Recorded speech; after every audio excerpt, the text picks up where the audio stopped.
Quantas vezes você ficou frente a frente com você mesmo, desse jeito, no espelho, olhando dentro dos seus próprios olhos, se perguntando por que ainda não deu o primeiro passo para uma vida melhor, para um mundo melhor? Por que você ainda não enfrentou aquele medo que nem o seu reflexo conhece? Já pensou na rotina que deseja tanto mudar? Já se propôs a enfrentar seus desafios em voz alta? Já se encheu de coragem para tomar uma decisão como se estivesse incentivando alguém muito importante para você? Mudar um hábito é criar consciência e é o melhor conselho que você pode se dar. É o momento de pegar na sua própria mão e falar: vem comigo. Busque uma versão ainda melhor de si mesmo.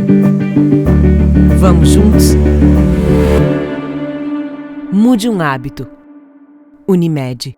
E se o melhor para você também for melhor para todos? Existe alternativa.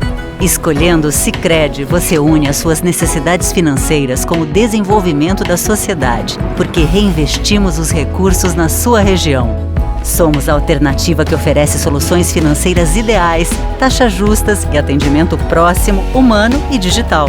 Escolha o Sicredi, onde o dinheiro rende um mundo melhor.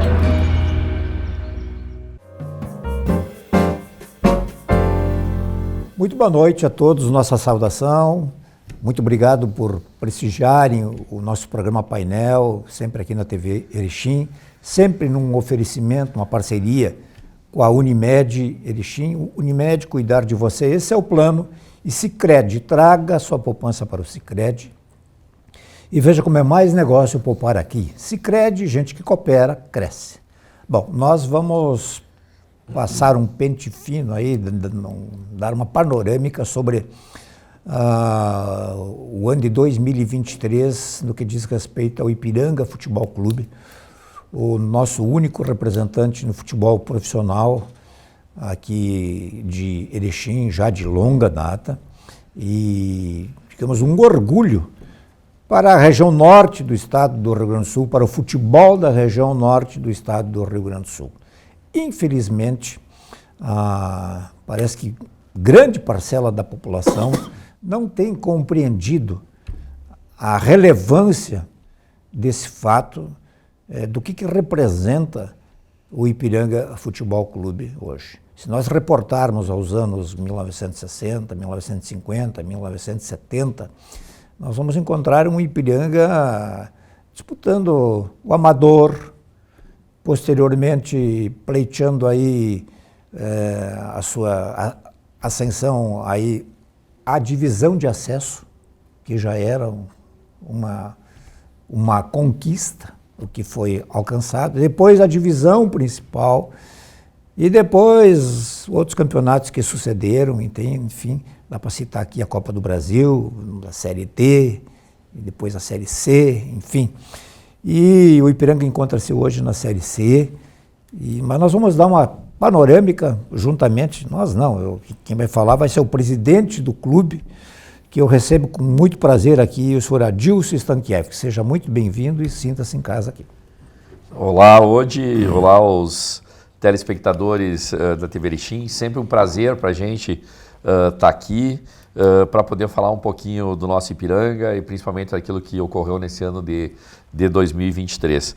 E sempre bom falar contigo, que é um guardião das nossas memórias, das memórias esportivas da cidade, né? A gente relembra muita coisa legal e ainda fica sabendo de muita coisa que aconteceu no passado em cada conversa contigo. Sempre bom estar aqui. Muito obrigado. Nós vamos então, deixa eu só repassar aí para quem não está. O senhor está de presidente, essa sua gestão é a terceira, a segunda?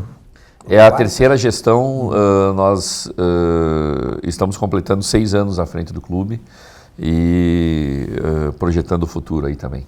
Esse estamos completando até o final de 2023 aí agora? Ou existe uma data Sim, a data final pelo nosso... Até tem uma divergência em relação estatutária aí, se vai até 1º de dezembro ou 30 de setembro.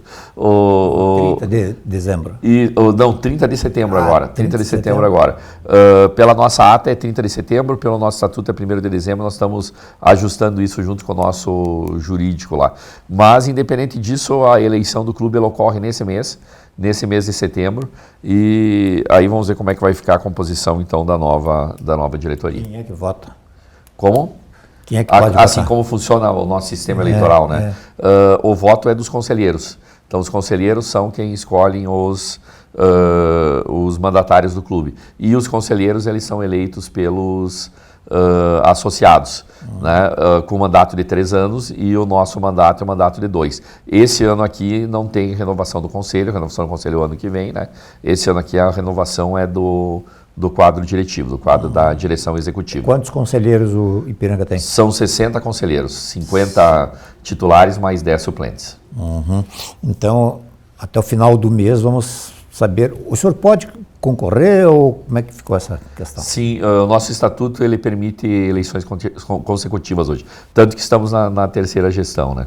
Sim, não, mas eu digo, o senhor pretende... Sim, não haveria nenhum problema em concorrer à 4ª gestão. Inclusive, eu vou te dar a notícia em primeira mão aqui. Eu gostaria que você adiantasse alguma coisa. Sim, não, sem problema. Eu e o meu vice-presidente José Escúcio colocamos novamente o nome à disposição, caso assim os conselheiros entendam que nós tenhamos condições de seguir na direção. E convidei a direção que está atualmente e os demais diretores que nos acompanhem também. Essa é uma segunda etapa, né? Primeiro você tem a eleição do presidente e vice, depois a nomeação da diretoria e posse da diretoria. Em vindo ser escolhido, o senhor manteria ou pode trocar algum nome? Até possível, mas também. A ideia é se manter, inclusive coloquei no grupo do conselho que se novas pessoas quiserem vir a se agregar à direção, principalmente vindo dos conselheiros, estão todos convidados. A nossa gestão é uma gestão participativa, democrática, a gente procura agregar e não desagregar. E vamos lá, né, gente, é um trabalho voluntário que todos executam, então quanto mais pessoas podem, dentro das suas possibilidades, do seu tempo, da sua disponibilidade, das suas capacidades, vir ajudar o clube, é melhor. Presidente, que bom o senhor assim já desfaz aí uma dúvida, porque a voz das ruas especula uma coisa aqui, já aumenta 2 vezes já para o próximo, enfim, eu já ouvi outros nomes, enfim, que não poderia ir, uma série de coisas, mas que bom que o senhor põe. Eu particularmente acho que bom que o senhor possa ser reconduzido, se assim for a vontade dos conselheiros. Muito obrigado pela confiança hoje. Eu acho que o senhor deu um novo, digamos, assim que tem jogadores que elevam o clube de patamar, entende? Eu acho que os jogadores não caem de paraquedas aí, né? Deve-se dar um crédito aos dirigentes, né? Então acho que o Ipiranga subiu de patamar, né? Com uma direção já anterior, mas enfim, o senhor deu um novo. Obrigado. De qualquer forma, estamos aí num trabalho de formação de novas lideranças, temos muitos jovens históricos também, com famílias que fundaram o clube lá há quase 100 anos atrás, que fazem parte da direção e conselho, e aos pouquinhos nós vamos colocar esses meninos aí também para a parte diretiva. A gente tem certeza que temos lideranças aí para mais 100 anos, pelo menos. Se não for filhos, nós temos, eu sei de cabeça aí, alguns netos, né? Netos, bisnetos. Netos de fundadores, enfim, de pessoas importantíssimas. Vou dar um exemplo, né? A família Tedesco, a família Márcico, os meninos ali, o Gabriel e o Gladstone, por exemplo, é a 4ª geração, né, de ipiranguistas desde a formação. O Tedesco, o Renan, também nosso jurídico, é outro exemplo de pessoa que faz parte desde o primeiro dia, né? A sua família faz parte desde o primeiro dia de fundação do clube. Então o seu Luciano nos trouxe algumas pérolas registradas pelo seu avô, pelo seu pai, que eu vou depois lhe brindar também para você complementar suas histórias aí. Tem mais história bonita aí e também assim, as coisas vão acontecendo o fato ele vai se misturando com aquilo que não aconteceu também e se tornando verdade com o tempo, e é legal a gente ir resgatando, né? O que tem de documentos. Eu tenho aprendido aí uma coisa, eu não sou um pesquisador, mas o fio da história é o seguinte, ele, na medida que tu vai puxando ele, tu acha que ele tem fim, não, aí é que vão aparecendo mais e mais e mais histórias, né? Bom, vamos repassar o ano de 2023 para o Ipiranga. O Ipiranga, infelizmente, já parou para este ano. Que avaliação o senhor faz? Teve um Campeonato Gaúcho, teve uma Copa do Brasil, teve uma Série C. Maravilha. Então, nós tivemos o ano de 2023 recoberto aí de conquistas e grandes vitórias, né? Principalmente no primeiro semestre, onde no Campeonato Gaúcho, mais uma vez, chegamos à semifinal. Pela segunda vez consecutiva, chegamos à semifinal do campeonato. Encaramos o Grêmio, né? O gigante Grêmio, com uma folha estratosférica muito maior que a do Ipiranga. Vencemos eles aqui na nossa casa por 2-1. Mais de 30 anos que o Ipiranga não vencia o Grêmio, e com todas as suas estrelas, né? Com o Renato treinando o time. Levamos a decisão da semifinal lá para Porto Alegre, onde saímos vencendo o jogo, inclusive vencendo o jogo de 1-0. E uma cena não me sai da memória, né? Que é ver o Renato ajoelhado na beira do campo, com o crucifixo na boca e rezando quando nós estávamos vencendo de 1-0. E eles acabaram virando o jogo para 2-1, com 2 jogadas de bola aérea, né? Já no final do jogo e levando para os pênaltis. E os pênaltis ainda nós cobramos até a 8ª cobrança, né? Então foi uma decisão dramática para os dois lados. E que acabamos derrotados, mas saímos de lá realizados por ter feito um enfrentamento digno, um enfrentamento de igual para igual com um dos gigantes do futebol mundial. Né, eu imagino que o crucifixo deve ter descido e voltado, várias vezes. Várias vezes, exatamente. Foi uma cena linda, né? E não vai sair da memória essa cena. Mas enfim, isso nos deu 2 conquistas muito importantes também, que é a Copa do Brasil 2024. Então, ali nós classificamos para a Copa do Brasil do ano que vem. Você pensa que nós vamos ter o ano do centenário e Copa do Brasil no ano. Isso é extremamente importante para o clube, né? Essa é a primeira conquista. E a segunda, nós somos campeões do interior, né? Eu sei que o pessoal costuma valorizar pouco esse tipo de título. No entanto, é apenas a segunda vez na nossa história que nós conseguimos esse título fantástico. Em 1994 tinha sido a primeira vez. Um time que ainda tinha Paulo Gaúcho jogando, né? Uma grande equipe lá em 94, e agora então a gente conseguiu reprisar essa grande conquista que foi o título do interior. Então foi um ano sim que nós levantamos caneco. O caneco está lá no clube, um caneco muito bonito de campeão do interior do Rio Grande do Sul. Na sequência fomos para a Copa do Brasil. Copa do Brasil, chegamos à 3ª fase, igualamos a melhor campanha da história, que tinha sido em 2016, em que tiramos fora a Aparecidense, Atlético Goianiense e caímos para o Fluminense na 3ª fase, né? Dessa vez, a primeira fase nós pegamos o time do São Francisco no Acre, um jogo muito difícil lá no Acre, bastante complicado, passamos. Aí pegamos o Bragantino na sequência, time de primeira divisão, de primeira grandeza do futebol brasileiro. Acho que fizemos o melhor jogo do ano contra eles, demos um sufoco no Bragantino, goleamos de 3-1, podia ter sido até mais, tal volume de jogo que o Ipiranga apresentou. E aí pegamos, e aqui eu vou lhe confessar, comemoramos quando caiu no sorteio, pegamos o Botafogo. Esse time dava para passar. Simplesmente pegamos o time que está prestes a ser campeão brasileiro, né? Uma equipe extremamente qualificada, muito bem treinada e com grandes astros aí do futebol brasileiro também. Mas fizemos um enfrentamento muito digno, principalmente o primeiro jogo em casa, em que podíamos ter vencido. Fomos derrotados por 2-0, mas não foi o placar moral do jogo, né? Se é que existe o placar moral. Nós jogamos muito bem e merecíamos no mínimo um empate nesse jogo. Depois do segundo jogo lá no Rio, não, aí já foi um jogo diferente, lá o Botafogo realmente nos engoliu, o 2-0 lá até ficou barato. jogando no gramado sintético deles, que é um gramado diferente, e também pela qualidade da equipe do Botafogo, né? Mas foi um enfrentamento histórico, lindíssimo, né? Um ano fantástico em que nós enfrentamos, na sequência, assim, eu me recordo nós termos enfrentado 6 times de Série A do futebol brasileiro, porque foi um enfrentamento com o Internacional, 2 enfrentamentos com o Grêmio, enfrentamento com o Bragantino, 2 enfrentamentos com o Botafogo. Até me lembro das palavras do nosso capitão Gedeilson na época. O Gedeilson disse, olha, passamos para a Série A, pelo menos por um tempo. Agora vamos voltar para a Série C. Mas pelo menos por 6 jogos consecutivos, o Ipiranga esteve na Série A jogando contra equipes que deram uma projeção fantástica para o clube nesse ano pré-centenário, né? Aí fomos para o Campeonato Brasileiro Série C. A gente nunca escondeu de ninguém que esse ano nós queríamos muito acesso, estávamos muito estruturados dentro e fora de campo.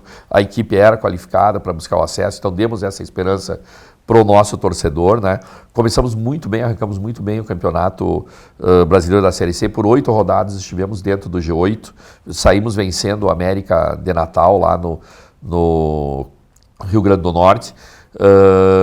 Mas à medida que a competição foi se desenrolando, nós fomos perdendo forças e infelizmente no final acabamos ficando fora dos 8 classificados à fase final, que determina os 4 que irão subir. Já fizemos as nossas avaliações internas, o porquê dessa perda de força, né? Principalmente se deu em relação às lesões que nós tivemos na hora da decisão. Nós perdemos muitos jogadores importantes. Vou citar alguns aqui. O Mossoró ficou fora praticamente 2 meses, os últimos 2 meses de competição. Era um dos pilares da equipe, um dos principais jogadores da equipe, né? Eric e Kaique saíram, foram um para o Juventude e outro para o Grêmio. Os times pagaram as multas rescisórias, então impossível segurar esses 2 atletas. Perdemos forças aí também. No jogo decisivo que nós tivemos com o Floresta lá no Ceará, fomos derrotados por 2-0, no jogo que nós estávamos amassando também o Floresta, mas tivemos uma lesão do Lucas Lopes, que é o nosso lateral direito, que não havia substituto para ele, na véspera do jogo. No início do jogo perdemos o João Pedro, que era o outro pilar da equipe. Então essa sequência de lesões, né? O Rubens, que seria o substituto natural do Eric, estava lesionado, não conseguiu voltar também. Essa sequência de lesões, suspensões que nós tivemos, o Lohan suspenso por um 3º cartão, acabaram nos tirando as forças na hora que nós mais precisávamos hoje. E aí a equipe acabou não conseguindo a classificação sonhada, a fase final e também a sonhada Série B para o ano do centenário. Como é que o Ipiranga lida com a questão do seu departamento médico? É através de colaboradores ou como é que é? Porque me parece que, eu olhando à distância, né, eu sei que o lateral esquerdo que veio do Grêmio, ou da Chapecoense, também se lesionou. E a mim, à distância, me parecia que o João Pedro também não esteve, quase na maioria dos jogos que eu vi, nas suas melhores condições físicas. Não sei se ele tinha algum problema de lesão. O João, ele tem uma pequena lesão, como é que eles chamam? Eu refiro ele porque eu entendo ele que seria uma espécie de um dos pilares. E é um dos pilares, você está certíssimo. Nós considerávamos os pilares da equipe ali o Eric, né? O João Pedro, o Mossoró e o próprio Kaique, e o Lohan e Kaique. Acho que esses eram a espinha dorsal, né, principal da equipe. E veja bem, no final nós estávamos, tinha jogo que estava com um desses pilares da equipe, né? Então fica difícil realmente sustentar em pé. O nosso departamento médico, ele é muito qualificado, composto por médicos que são voluntários, assim como os demais da diretoria. Nós temos 9 médicos no departamento médico, capitaneados pelo Dr. Marcos Buzetto, ortopedista. Mas além dos médicos, nós temos também os fisioterapeutas, né? O clube tem 2 fisioterapeutas que fazem parte do quadro do clube, e ainda temos a parceria com o curso de fisioterapia da URI. Então, nós utilizamos os equipamentos, as instalações. A URI, por exemplo, tem uma piscina térmica para fazer a recuperação sem impacto, N equipamentos aí de recuperação, etc. Mas, assim, essas questões, elas excedem a vontade do departamento médico, né? O caso do Mossoró, por exemplo, nós prevíamos o retorno dele em 60 dias e passou-se 90 dias, nós conseguimos retornar. Mas ele não é um jogador assim com um histórico de lesões, né? Na primeira passagem que ele teve aqui, ele também ficou fora 60 dias por lesão. Então, mas ele não tem um histórico constante de lesões na sua carreira, não. É um jogador bastante constante. Eu acho que nós levamos muito azar hoje nessas questões. Talvez tenha que se rever algumas coisas na questão física, de preparação física. Sempre há melhorias a serem feitas, né? A nossa própria academia tem que sofrer algumas melhoras. Então a gente tem algumas questões aí também que a gente pode trabalhar no sentido de prevenir esse tipo de lesão e evitar que elas venham a acontecer. Mas quero dizer aqui que o nosso departamento médico é fenomenal. O próprio Edson fez a cirurgia, teve uma fratura muito grave no final do ano passado, no início da pré-temporada. Foi feita a cirurgia, toda a fase de recuperação, e no final do campeonato era o nosso titular e fazendo grandes jogos, né? Agora nós vamos ter mais uma cirurgia feita, foi na bacia do goleiro Alan. O goleiro Alan tinha um desgaste de bacia, está retornando agora, trabalha do nosso departamento médico, e também agora nós vamos fazer uma cirurgia corretiva de uma lesão de longa data que tem o atleta Henrique Ávila, que deve permanecer para o ano que vem. Então, veja bem que as pessoas não sabem todo o trabalho... Foi um acréscimo. Exatamente. As pessoas não sabem todo o trabalho que tem fora de campo para te colocar 11 jogadores em campo, né? Eu entendo, digamos, esse trabalho médico, e aqui não é sobre a suspeição do trabalho dos médicos, é sobre como o Ipiranga tem essa questão dos médicos, né? Se ele tem um médico remunerado ou não. Os grandes clubes podem ter isso e tal, né? Toda uma equipe médica, não estou falando nem de um médico, estou falando da parte que tem a ver com a medicina, né? Com aí certeza. Entra a fisiologia, entra a preparação física, entra uma série, não é só o médico. E isso faz uma enorme diferença. Você tem fisiologistas que vai analisar indicadores que podem determinar se vai haver uma lesão ou não, né? Mas toda essa estrutura aí custa muito dinheiro, né? Não, eu sei. Esse é o grande problema. Mas no fim, digamos assim, esse ano foi uma prova, acaba tendo reflexos importantes. Porque o Ipiranga chegou em outro patamar. Antigamente não fazia tanta diferença. Hoje, esses detalhes que não são pequenos fazem muita diferença. Você tem absoluta razão. Sem dúvida nenhuma. Bom, vamos falar um pouquinho sobre o que o senhor projeta para o ano de 2024. Não dá para esquecer que 2024 é o ano do centenário. Então, são 100 anos de Ipiranga, né? Podem acontecer coisas, podem não acontecer coisas, né? Talvez o ideal seria fazer novamente uma participação de encher os olhos, né? Que seria aquele antigo sonho de subir para a Série B. Essa é uma questão bastante controversa. Eu tenho uma opinião, o senhor tem outra, enfim. Eu acho sim, a gente, até começando pelo final, né? Esse sonho que nós temos, essa obsessão praticamente que você tem pelo acesso a uma Série B, né? Nós temos que ter a noção do tamanho do clube e aonde a gente está, qual é a nossa capacidade, tanto esportiva quanto financeira, quanto com comunidade, né?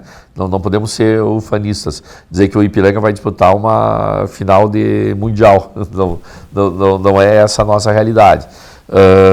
Mas o Ipiranga é um time de Série C que eventualmente pode estar numa Série B. Eu vou pegar um exemplo que eu gosto de citar bastante, o Juventude. Juventude não é um time de Série A, assim como a Chapecoense, nossa vida, e aqui não vai demérito nenhum às equipes. Mas tanto Juventude quanto Chapecoense são equipes que têm porte de Série B, que eventualmente estarão numa Série A.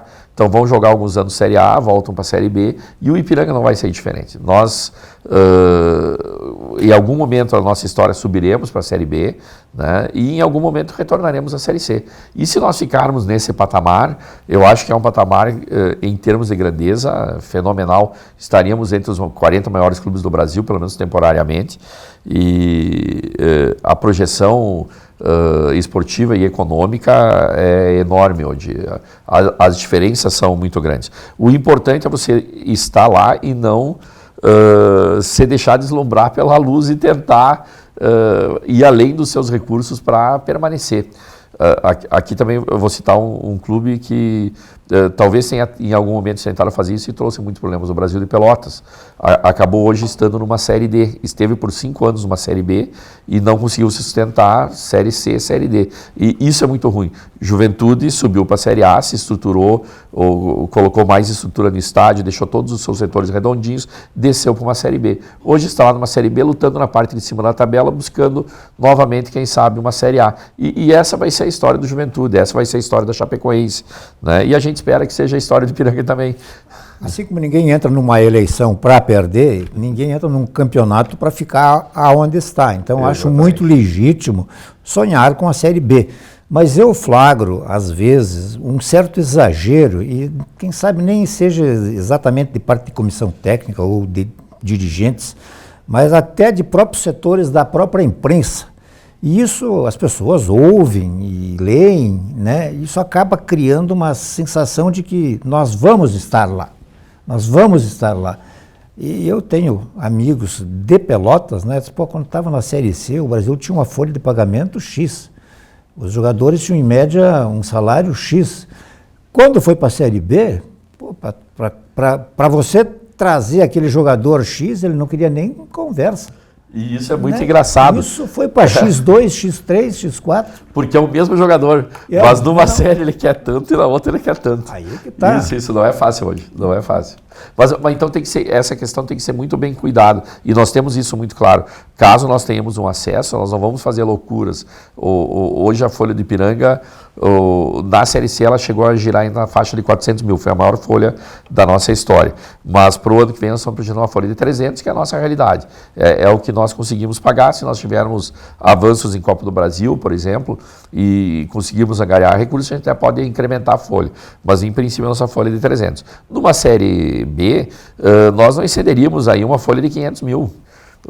500 mil seria uma das menores folhas de uma Série B. E você certamente teria dificuldade para chegar lá na frente. Mas você estaria estruturado, recebendo recursos, fazendo tudo certinho, né? Tendo uma experiência de Série B.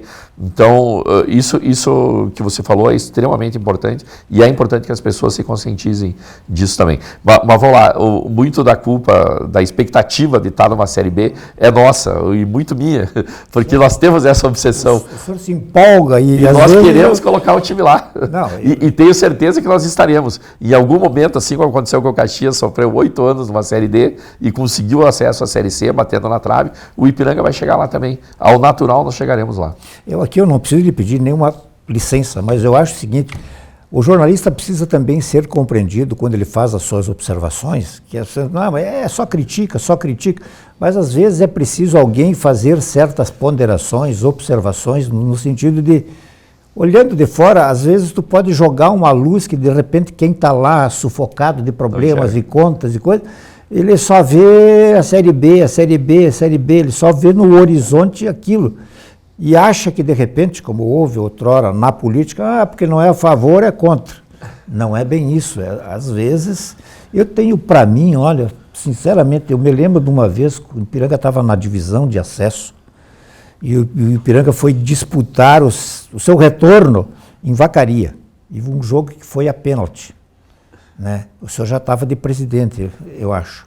Eu fiz um comentário com o Antônio Luiz Dalprá. Eu disse, olha, nada contra os outros árbitros, mas se não fosse o árbitro que foi designado lá, que eu nem vou fazer o árbitro, que eu nem vou fazer o nome. Não pode fazer, né? Eu vou lá. Né?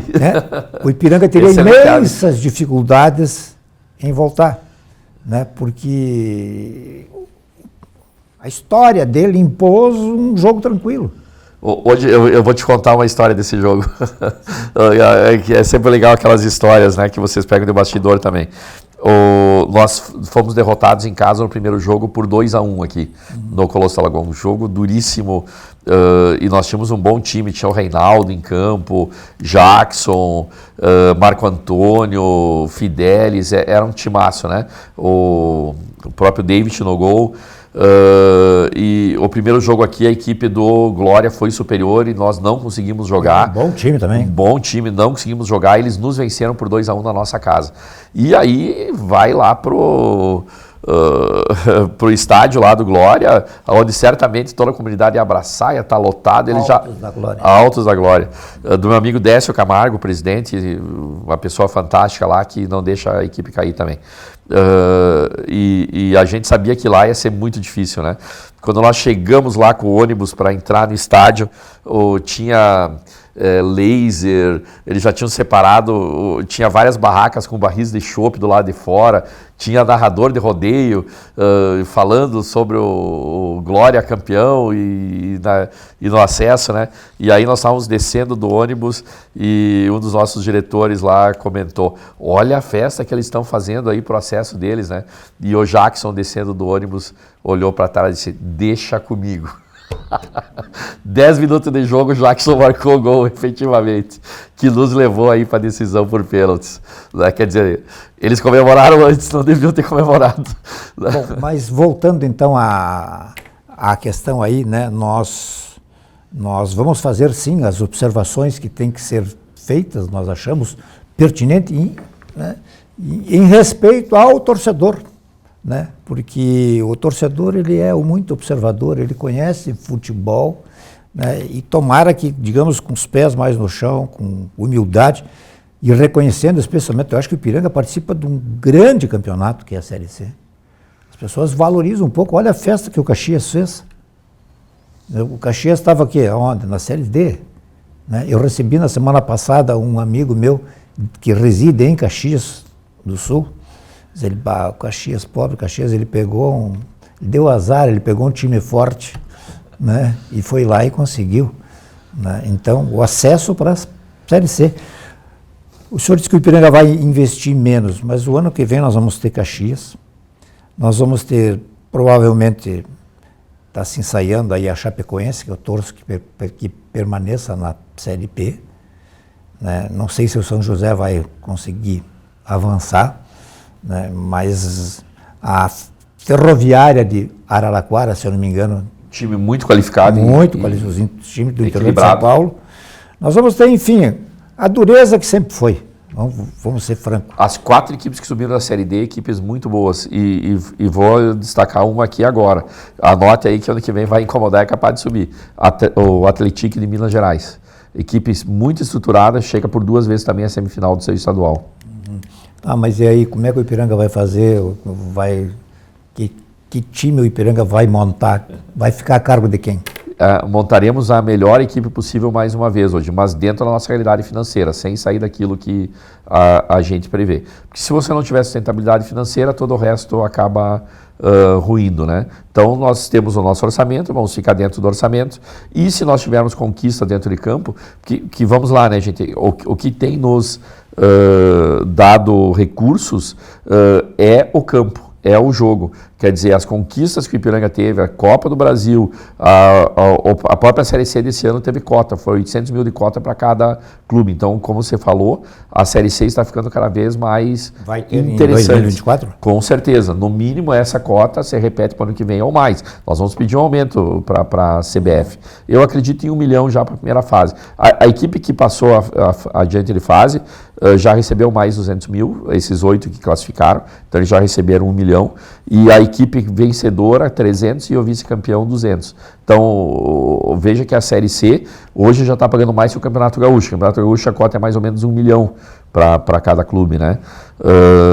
Então, o próprio futebol, através dessas cotas de televisionamento, acabam viabilizando o clube. Essas são as nossas principais receitas. Então, se nós avançarmos 2 fases de Copa do Brasil, como nós avançamos esse ano, nós temos condições de incrementar o orçamento, incrementar a folha, sem penalizar as contas do clube, né? Então isso é importante e acho que é importante você falar também, se a nossa chapa for vencedora, nós permaneceríamos com o Farney Coelho, nosso executivo de futebol, que tem feito um grande trabalho, até a gente conversava, né? Esses atletas que deram certo, que foram vendidos, ninguém conhecia aqui. O próprio PK, que foi lá para o Cuiabá, né, um atleta que veio da Portuguesa do Rio de Janeiro, do Sampaio Correia do Rio de Janeiro, Kaique, que hoje está no Grêmio jogando Série A. Ele estava 4 meses parado, o último clube dele tinha sido o Rochester, New York. Praticamente ninguém conhecia e ele estava afastado do mercado nacional, né? Mateuzinho, o último Mateuzinho nós trouxemos do Veranópolis, estava disputando divisão de acesso, né? Hoje está lá no Vitória jogando Série B. O Mateuzinho anterior dele estava lá em Goiás e assim foi, né? Então essa capacidade de buscar atletas baratos e que estejam se destacando nas suas competições, o Farney tem essa capacidade e vai estar com a gente para montar uma equipe competitiva e dentro da nossa realidade econômica para 2024. Vamos falar um pouquinho de dívidas, então. Qual é a dívida que o Ipiranga tem hoje, se é que tem dívidas? Tem, mas a dívida está cada vez menor. Hoje a nossa dívida é cada vez menor. Nós estamos num momento de redução de passivos, né? Te diria assim que em relação ao nosso patrimônio, a nossa dívida não chega a 5%. O senhor referiu aqui, acho que ano passado, que ela girava em torno de 4 milhões. Esse ano aqui já está na faixa dos 3. Tá na faixa dos 3, então ela está em queda. Quando o senhor diz as dívidas estão equacionadas, foi um termo que o senhor usou no ano passado. O que quer dizer esse equacionadas? Assim, que elas estão alongadas, parceladas para 10 anos mais ou menos hoje. E isso assim, não existe nenhum clube que tenha... O mercado aceitou, digamos, os credores?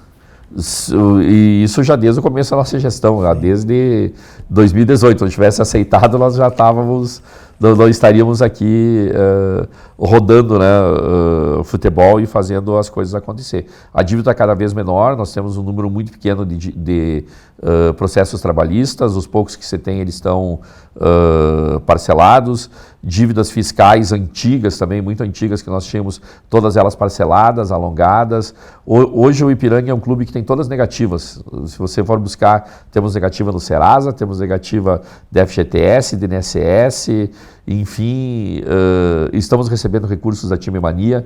Para receber recursos da Time Mania da Caixa Federal, você só recebe se estiver com tudo 100% em dia, senão os recursos eles são destinados a pagar as dívidas fiscais, por exemplo, né?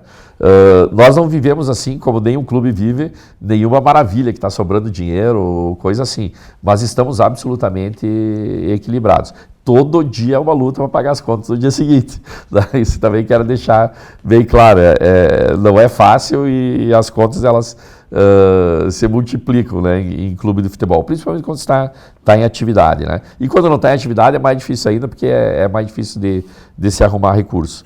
Mas te diria assim que nesses 6 anos de gestão que nós estamos à frente do clube, nós passamos o melhor momento financeiro. No jornalismo tem um ditado que acabou a conversa, aí de repente, mas por que o senhor não me disse isso? Eu disse, você não me perguntou, então eu vou lhe perguntar. Há vários clubes, a gente liga a TV, pega o jornal e fica surpreendido aí, né? Fica surpreso.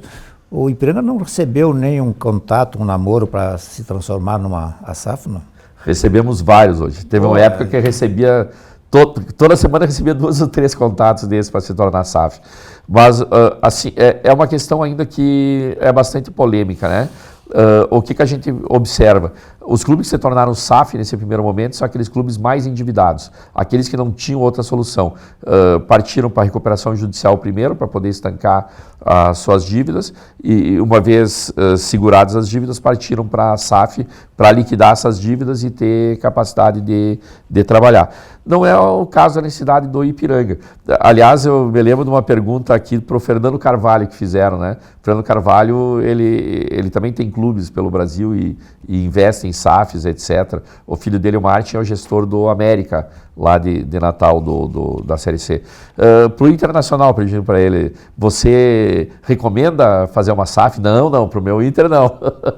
Não recomendo. Então, assim, pode ser uma questão de necessidade, pode ser uma oportunidade, dependendo daquilo que acontecer, mas não é uma necessidade hoje do Ipiranga.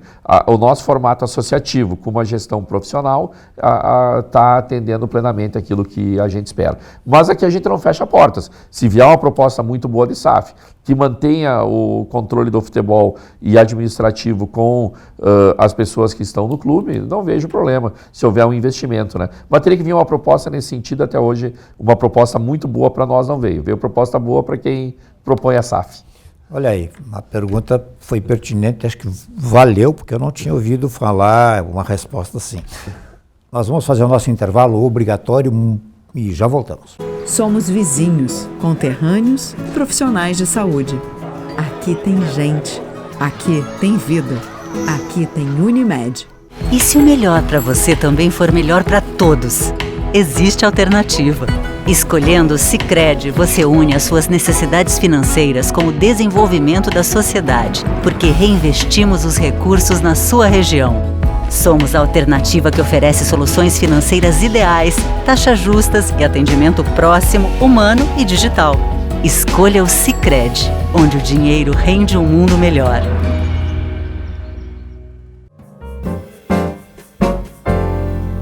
Muito bem, nós estamos de volta aqui com o senhor Adilson Stankiewicz, presidente do Ipiranga Futebol Clube, que agora, no mês de setembro, ele já colocou o seu nome à disposição. O Canarinho vai escolher a sua nova diretoria.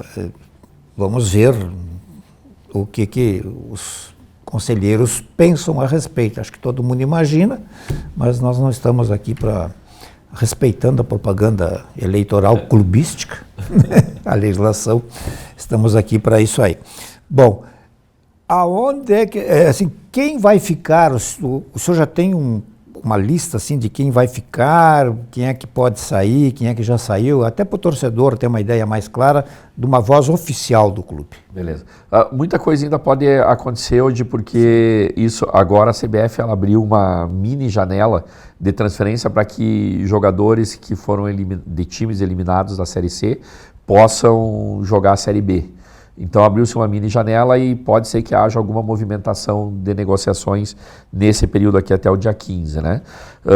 Mas ontem mesmo nós renovamos com o Edson, goleiro, acho que é uma renovação importante.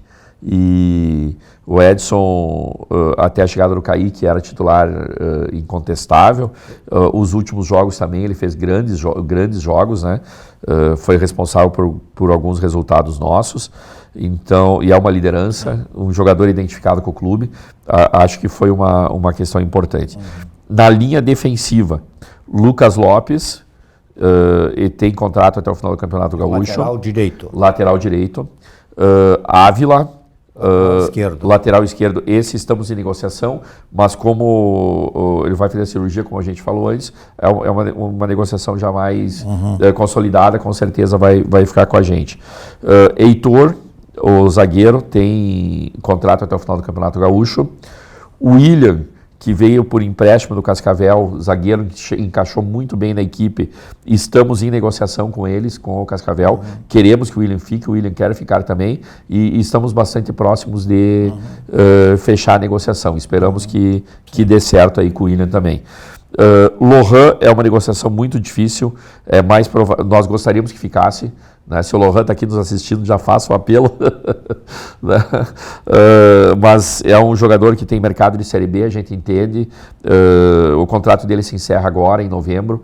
Então, é uma situação que vai depender do atleta. Né? Fica liberado.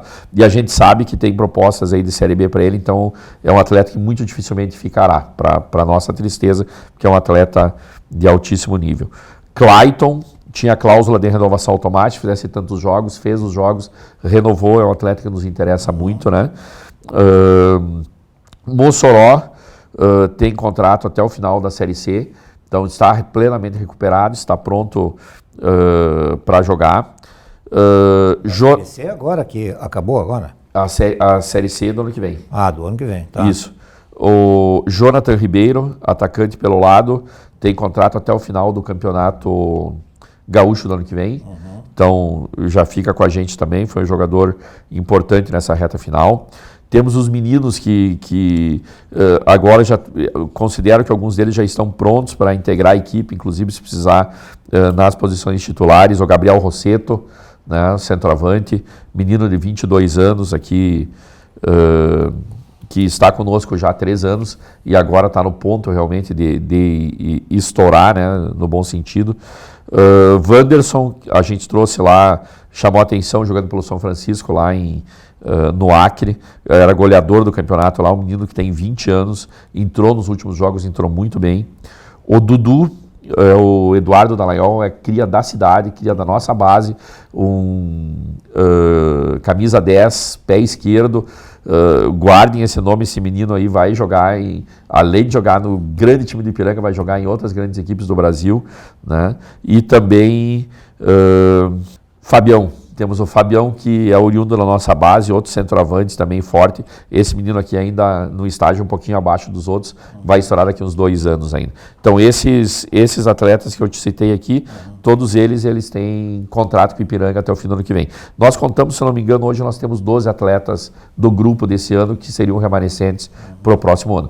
Outros atletas podem se integrar, agora aí vai depender primeiro da gente fechar com o treinador, primeiro vamos passos, temos que ser eleitos, não fomos eleitos ainda, né? Então temos que ser eleitos, aí nos acertarmos com o Farley, muito certo que fica se a gente ficar também, e na sequência com o treinador, e aí avaliar o restante do grupo. Esses 12 que eu citei aqui, eles já estão praticamente acertados. Assim, treinador, o que lhe pareceu?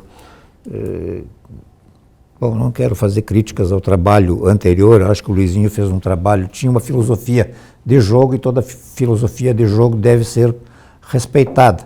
Mas me pareceu assim, eu estou falando como observador e como jornalista, um time ao mesmo tempo que era muito forte na frente, ele, aos meus olhos, era um time que precisava ter mais cuidados defensivos. Perfeito. Falar do trabalho do Luizinho é sacanagem, porque ele nos levou Eu respeito. É isso, perfeito. Como eu falei. Né? Isso, não falei de você, né? A gente fala porque algumas pessoas criticam e não tem sentido criticar porque é estilo de jogo, como você falou, né?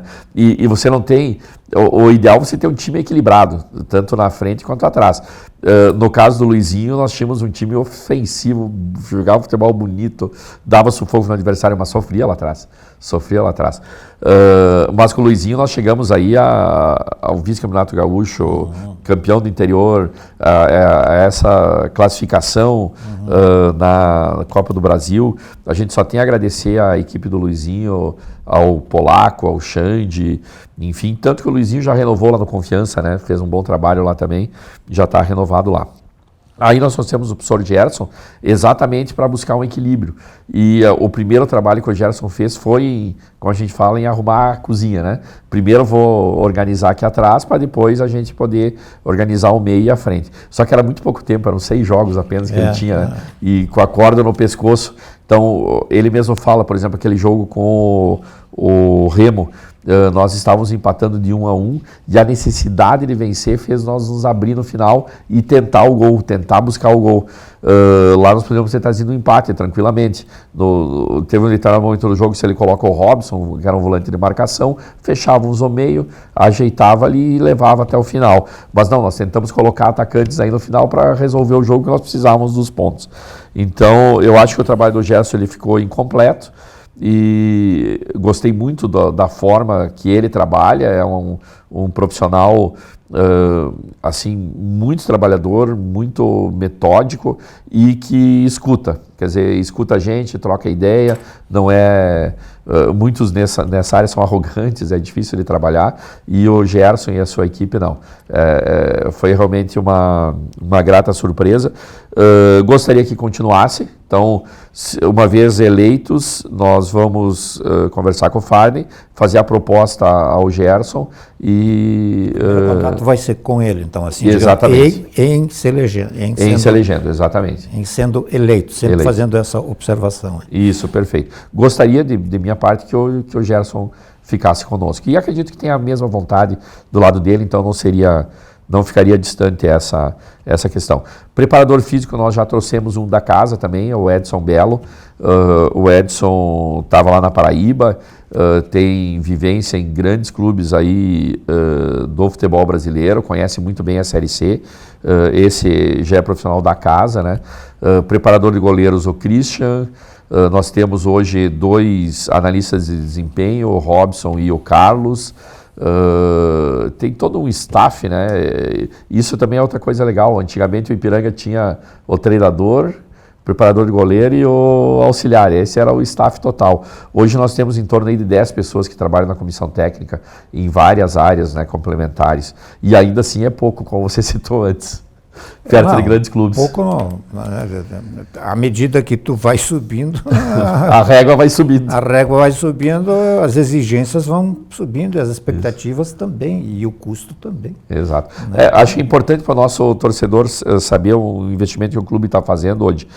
Nós contratamos um analista de desempenho que também é programador, e nós estamos desenvolvendo um software de análise de desempenho, onde nós temos a integração da base de dados dos principais bancos de dados esportivos do Brasil, Série A, B, C, D. Então, vai lá todas as características do atleta. Você quer ver um atleta que te interessou lá no Asa de Arapiraca. Você busca a característica do atleta e tu pede no sistema. Eu quero ver jogadas de ataque. O sistema seleciona as jogadas de ataque para você. Não, quero ver jogadas defensivas, quero ver a bola aérea desse jogador. E você pode fazer uma análise bem mais precisa. Não que reduza o erro a zero, mas são também sistemas que vão te dar mais segurança na hora de uma contratação. E é um sistema que o próprio Ipiranga está desenvolvendo. Tomara que o Ipiranga seja feliz nas suas contratações, porque é quase que uma loteria, né? Tem jogador que dá certo num clube e não dá certo no outro, né? Mas algumas convicções a gente tem, depois fora do ar eu vou lhe passar Maravilha. o que eu penso, né? Que poderia ter sido feito, enfim. Quantos sócios o Ipiranga tem hoje ativos, assim? No último mês eu não fiz esse balanço, talvez agora diminua um pouquinho, é normal no período que o clube para, né? Mas nós chegamos a 3 mil sócios hoje. E na história recente do clube é o maior, resguardados aquela loucura que foi a década de 70, que conta-se que o Ipiranga teve 50 mil sócios, e inclusive o presidente do Paraguai era nosso sócio, pelo menos conta a lenda, né? É o que diz a lenda aí. É o que conta a lenda. Resguardados esse período, foi o período de maior número de associados pós-76, lá quando o clube ficou fechado durante 8 anos. É o maior número de sócios que nós já tivemos. O Ipiranga ele precisaria, digamos, para fazer futebol em 2024, que na verdade vai começar no final de 2023, né? O Gauchão acho que começa em janeiro, vai ter que ter um time pronto ou encaminhado. Dezembro já tem que estar treinando. E pagando. Exatamente. Então, quanto custa o mês do Ipiranga? O mês do Ipiranga varia de 500 a 600 mil. É isso que nós precisamos todo mês. Viagem, isso que no Gauchão não tem, né, hotel, essas coisas todas. Isso, exatamente. Exatamente. É mais ou menos por aí. Vestiário, enfim. Tudo. Depois você tem outras despesas, que nós temos um estádio lindíssimo de 50 anos, que nós temos que dar manutenção. Deixa eu lhe perguntar, antes que me crucifique, aquela beleza de camarote aí que eu vi só em fotos, eu quero ir lá para conhecer pessoalmente. Já me perguntaram, quem é que pode ingressar lá? É só sócio ou como é que é? Muito bem colocado hoje. O nosso camarote Pelé 1040, né, que remete ao gol do Pelé, marcado no estádio, ele foi montado então a partir da contribuição de empresas. Principalmente as empresas que são os nossos patrocinadores master, que estão na camisa, e mais alguns, né? Por 2 anos essas empresas têm o uso, a preferência de uso do camarote. O clube ficou com mais ou menos 20 lugares. O camarote tem 100 lugares, para você ter uma ideia, né?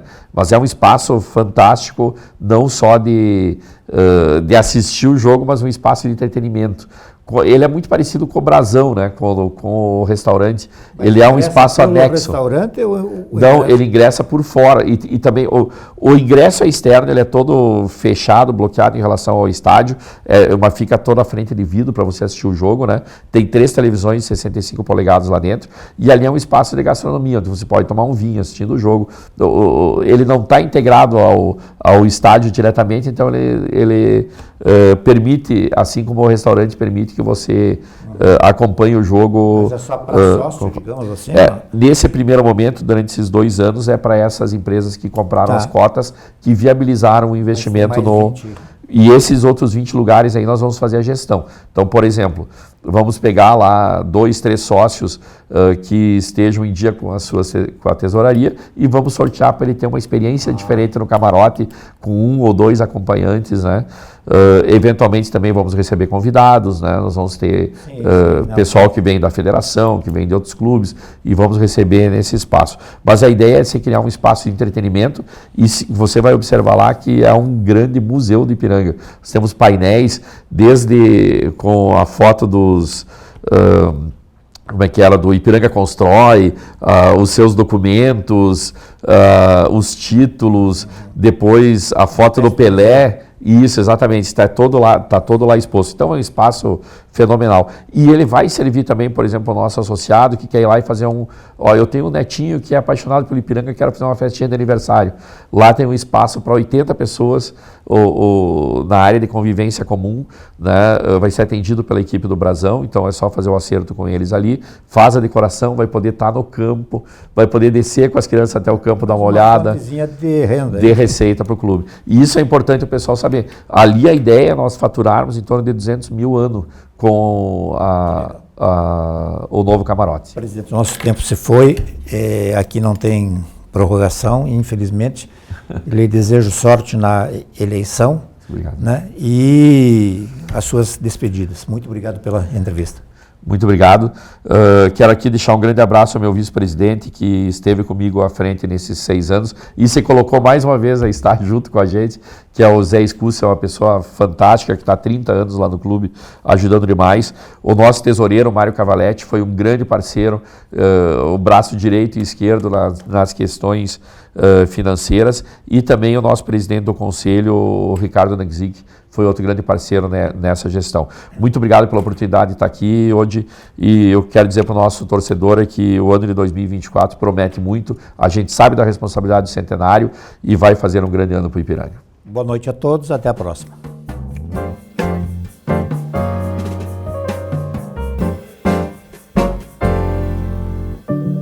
Quantas vezes você ficou frente a frente com você mesmo, desse jeito, no espelho, olhando dentro dos seus próprios olhos, se perguntando por que ainda não deu o primeiro passo para uma vida melhor, para um mundo melhor? Por que você ainda não enfrentou aquele medo que nem o seu reflexo conhece? Já pensou na rotina que deseja tanto mudar? Já se propôs a enfrentar seus desafios em voz alta? Já se encheu de coragem para tomar uma decisão como se estivesse incentivando alguém muito importante para você? Mudar um hábito é criar consciência e é o melhor conselho que você pode se dar. É o momento de pegar na sua própria mão e falar: vem comigo. Busque uma versão ainda melhor de si mesmo. Vamos juntos? Mude um hábito. Unimed. E se o melhor para você também for melhor para todos? Existe alternativa. Escolhendo o Sicredi, você une as suas necessidades financeiras com o desenvolvimento da sociedade, porque reinvestimos os recursos na sua região. Somos a alternativa que oferece soluções financeiras ideais, taxas justas e atendimento próximo, humano e digital. Escolha o Sicredi, onde o dinheiro rende um mundo melhor.